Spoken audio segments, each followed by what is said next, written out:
ऋषि ने राजर्षि परीक्षित जी को शाप दे दिया कि आज के 7वें दिन तक्षक के डसने से परीक्षित जी की मृत्यु हो जाएगी। परीक्षित जी महाराज जैसे ही शाप की बात को सुनते हैं, समस्त आसक्तियों का परित्याग करके कलिकल निनादिनी पतित पावनी भगवती गंगा जी के तट पर पहुंचे हैं। गंगा मैया का दर्शन किया, गंगा मैया को प्रणाम किया। गंगा जी के जल में प्रवेश करके इन्होंने स्नान किया। इनके जितने भी पाप थे ना, सारे के सारे पाप तो गंगा मैया का दर्शन करने से ही जल करके राख हो गए। इनके द्वारा अपराध हुआ है ना एक ब्राह्मण के प्रति, लेकिन जैसे ही गंगा जी के तट पर पहुंचे इनके सारे के सारे अपराध, सारे के सारे पाप जो है जल करके राख हो गए। आप कहोगे कैसे महाराज? भागवतकार कहते हैं व्यास भगवान दर्शन कराते हैं। श्रीमद् भागवत का श्लोक तो नहीं है, लेकिन श्रीमद् देवी भागवत महापुराण में कहते हैं भागवतकार कि गंगा गंगेतियो ब्रूयाद योजना नाम सतैरपि मुच्यते सर्व पापेभ्यो विष्णु लोकम सगच्छति। जो व्यक्ति 100 योजन दूर से भी भगवती गंगा जी का नाम ले लेता है, 1 योजन में होता है 4 कोस। 1 कोस माने लगभग 3 किलोमीटर, 4 कोस माने कितना हो गया? 12 किलोमीटर। और गंगा गंगेतियो ब्रूयात् योजना नाम सतैरपि। 100 योजन माने कितना हुआ? 400 कोस। 400 कोस अर्थात 1200 किलोमीटर की दूरी से भी जो भगवती गंगा जी का नाम ले लेता है, मुझसे सर्व पापेभ्यो सभी पापों से उसको छुटकारा मिल जाता है। और विष्णु लोकम सगच्छति, वो जीव भगवान के धाम को जाता है।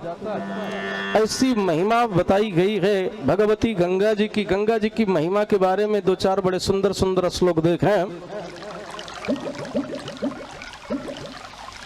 इदम हि गांगम त्यजतामिहांगम पुनर्न चांगम यदि वापि चांगम करे रथांगम शयने भुजंगम याने विहंगम शरणाम्बुगंगम। जिस जीव का शरीर गंगा जी के जल में छूट जाता है, अथवा जिस जीव की अस्थि गंगा जी के जल में पड़ जाती है, उस जीव को पुनर्नचांगम, पुनः शरीर धारण नहीं करना पड़ता। और यदि वापिचांगम, यदि मान लीजिए शरीर मिलता भी है तो कैसा शरीर मिलेगा जानते हैं? करे रथांगम, उसके हाथ में चक्र होगा।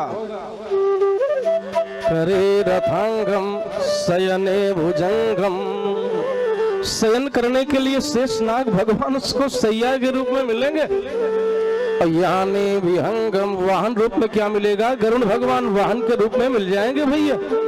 और चरणाम्बुगंगम, उसके चरणों में गंगा जी का जल होगा।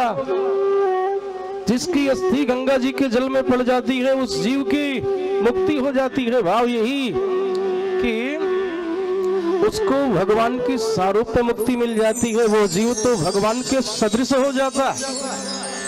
इसीलिए हमारे हिंदू धर्म में नियम है, मान्यता है, जब किसी का शरीर छूट जाता है तो हम उसको लेकर के जाते हैं, उसके शव को लेकर के जाते हैं गंगा जी के तट पर, वहां पे सौदाह करने के लिए।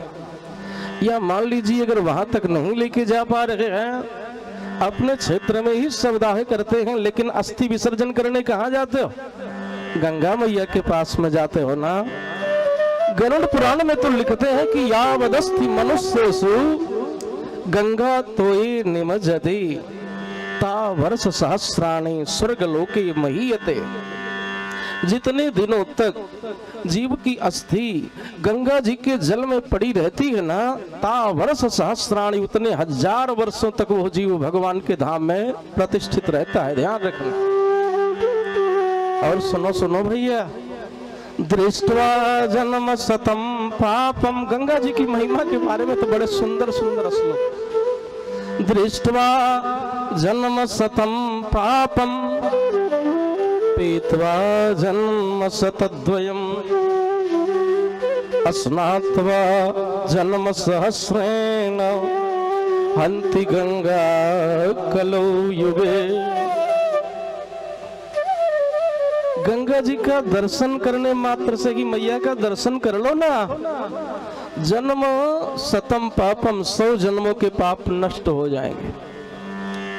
और पीतवा, गंगा जल पीने से जन्म शतद्वयम्, 200 जन्मों के पाप नष्ट हो जाते हैं। स्नात्वा जन्म सहस्रेण, गंगा जी की जल में प्रवेश करके जब हम स्नान करते हैं ना, तो 1000 जन्मों के पाप नष्ट हो जाते हैं। ऐसी महिमा है भगवती गंगा जी की। तभी तो एक दिन क्या हुआ ना, यमराज जी गंगा जी के पास में पहुंचे। गंगा जी से कह दिया, हमारे यहाँ की अवधी भाषा बहुत अच्छी भाषा, कि तरन की तो है वाणी, परिवान माने आदत। तारण मतलब उद्धार करने की तो तेरी आदत बन चुकी है रे गंगा। और तरन की तो है वाणी परी, तो अघी ना अघी को विचारती हो। अघी माने पापी, ना अघी माने निष्पापी, तू विचार नहीं करती।